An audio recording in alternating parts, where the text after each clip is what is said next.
The whiskey sour is one of those cocktails that everyone loves. Actually, it doesn't matter if it's a whiskey sour or an amaretto sour, and I'll even tell you what they are at the end of the video, because I've given you 4 different bits of inspiration here that you can use to kind of riff up your sour, whatever it is.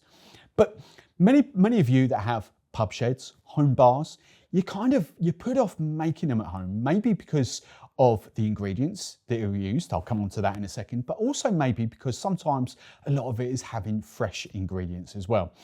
So I'm going to show you how to make a whiskey sour using everything we sell here at Drinkstuff, apart from the alcohol, and actually using products that are long life and shelf stable that don't necessarily need to be kept in the fridge. Now you can see beside me as well, there are different ways to serve this up. I'm going to do the traditional whiskey sour, and I'm going to serve it up into a tumbler, a rocks glass, a whiskey glass, whatever you would like to call it.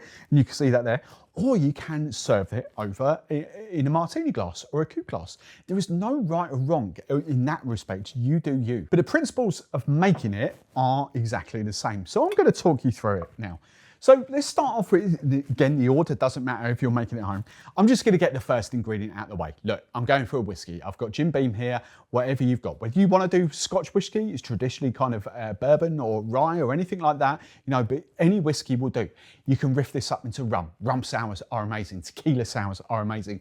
Amaretto sours. Interestingly, amaretto can be a whole double measure of amaretto, or you can kind of mix it up with whiskey and amaretto. Even brandy sours, again, brandy sours traditionally served up in martini, it doesn't matter. Your base alcohol, a double bubble, I'm going to go in US for this one, so 60 mil, 30 mil shots basically, because I do think 30 mil, 60 mil and 45 mil, 15 works a hell of a lot better in cocktails. So your 60 mil of your alcohol, we can get rid of that. The next ingredient you want is your sugar syrup. Again, long life, shelf stable. Buy this, you can make it yourself for at home, but I just like to buy it in because it saves all the time. So half an ounce, 15 mil, okay, of your sugar syrup. So that's that. We're now going for the lemon juice. Now again, this is a product that, you know, I've talked about quite a lot. We also sell the lime version of this as well. This is 100%, and this is what people get mixed up. They think it's kind of like the same as maybe like the big brand of like you get in supermarkets of lemon juice. And like this is actually 100% lemon juice, and the lime is, you can see it there, is 100% lime. All they have in it is a tiny bit of antioxidant that the wine industry uses as well. And no one really moans about the wine industry using that antioxidant to keep it long life and shelf stable.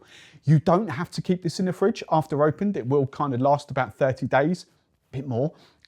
I do like to keep it in the fridge, and that's all. And I've kept mine at home for a good couple of months in the fridge. So that's up to you. But they do say 30 days, it will go a lot longer. But it just means you've got fresh lemon juice and fresh lime juice at hand whenever you need it. And the best thing, again, people will say, well, it's not fresh. The time it was juiced, you know, is literally hours after it was picked and harvested. So, you know, there's low food miles in that respect. It's literally juiced within hours of picking. So it's as fresh as it could possibly be. So we're going for 30 mil, 1 ounce of lemon juice in there. So we've got sugar, we've got lemon juice, and we've got our whiskey. Now, basically, we've got one more ingredient. Sorry that I forgot about that. We don't sell bitters. We don't sell the alcohol here. But Angostura bitters, kind of like salt and pepper to us bartenders. You know, we will go through quite a lot of Angostura bitters. There's loads of different flavors around. A dash to use. So salt and pepper, there's no right or wrong of how much you add. Again, it's the same with this. I personally would recommend 2 dashes. I know some people that do 1. I know some people that do 4 or 5. Again, up to you. So 2 dashes, there we go, in there. Now, the last ingredient, and this would be what puts people off, is that egg white. You kind of do need the egg white, and these have been made now for about 10 or 15 minutes, so they have kind of subsided a little bit. But you know, traditionally made with egg white gives it a froth. And people are like, oh, I don't know about it, there's nothing wrong with it. It tastes great, it gives you that lovely, luxurious, velvety feeling. However, you know, it's not vegan friendly.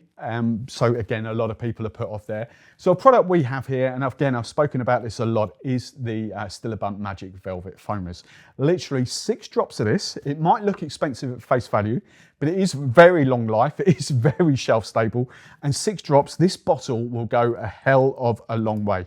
You know, so we're just going to do 6 drops in there, 2, 3, 4, 5, 6, and I guarantee it, that'll foam up just like that. So all we need to do now is put in a bit of ice and give it a good shake. Now that's nice and frothy in there. 10 to 15 seconds, that's all we've done shaking. I'm serving this up, as I said, in a tumbler. You can go, as I've already said, do that. The one thing I do like to do with this though, and again, it's the same with egg white, is double strain. I always like to double strain because you get that nice frothy kind of, it takes out the big air bubbles, if you like. If you can, use fresh ice as well. You can do what I would call a dirty dump and just pour that all into a glass. There's nothing wrong with that, but just to give it a better look, a better aesthetics, just double strain over fresh ice.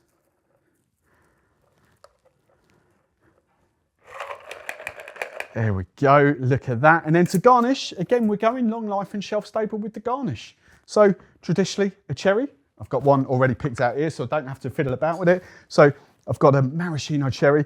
You can go those atomic red things, but these are just, because you're gonna eat the cherry as well, aren't you? Of course you are. So, you know, you're just gonna, these taste better and they look better. So I'm gonna use that. But obviously with the sour, we kind of go for the orange slice as well. So we've got the Frona dried oranges. Again, long life, shelf stable, sit on the back of your bar, absolutely no problems. So I've got a dried orange, and then I'm just gonna do my little maraschino cherry, just rest on top like that.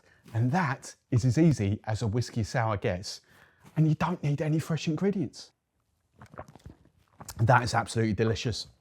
The lemon to sugar is perfect for me. You can up the sugar if you need it a little bit sweeter, but that is absolutely delicious for me.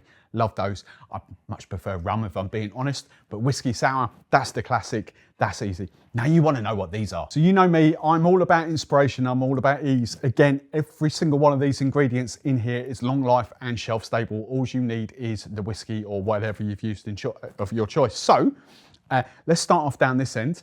I've wanted to go something a bit crazy. What I could put, it's not crazy. One flavour I do love with whiskey is apple.